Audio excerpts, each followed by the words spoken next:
ఓం సాయిరామ్. మనం ఎంతగానో కొలుచుకునే షిరిడీలోని సాయిబాబా వారి విగ్రహ ప్రాముఖ్యతను తెలుసుకుందాం. బాబా మహాసమాధి అయిన 36 సంవత్సరాల తర్వాత 1954వ సంవత్సరంలో అక్టోబర్ 7న విగ్రహ ప్రతిష్టాపన జరిగింది.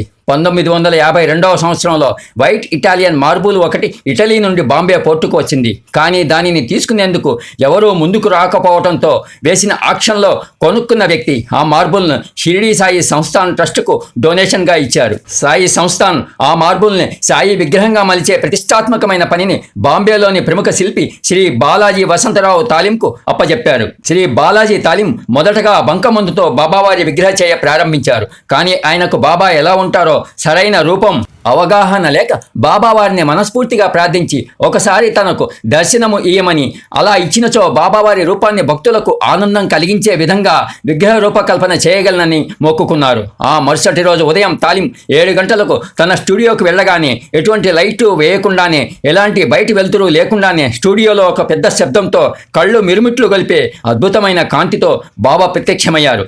అంతేకాదు సాయిబాబా తన తేజవంతమైన ముఖాన్ని, శరీరాన్ని అన్ని వైపులా తిరుగుతూ తాలింకు గుర్తుండిపోయేలాగా అతని మనసులో చెరగని ముద్రను వేశారు.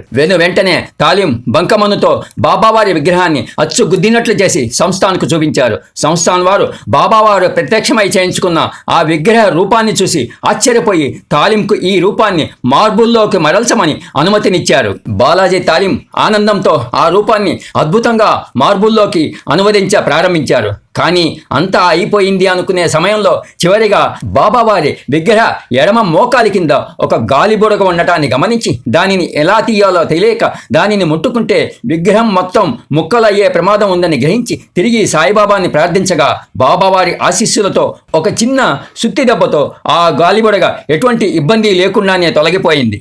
అంత సాయి సంస్థాన్ వారు పాల వంటి తెల్లని మార్బుల్లో దగదగా మెరిసిపోతున్న బాబావారి విగ్రహాన్ని చూసి ఆశ్చర్యపోంది బాబా తిరిగి భూమి మీదకు వచ్చారన్న భ్రమతో ఉండిపోయారు.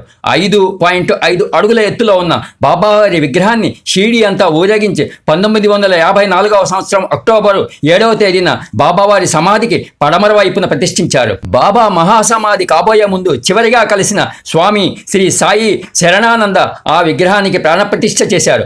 బాబా చెప్పిన మాట ప్రకారం బాలాజీ తాలింకు ఇదే చివరి విగ్రహంగా మిగిలిపోయి దీని తర్వాత ఎటువంటి విగ్రహ రూపకల్పనలు చేయలేకపోయారు.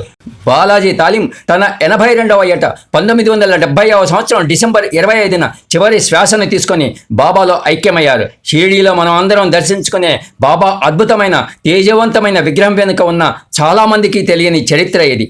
షిరిడీ సమర్థ సద్గురు సాయినాథ్ మహారాజ్కి జై. ఓం సాయిరామ్.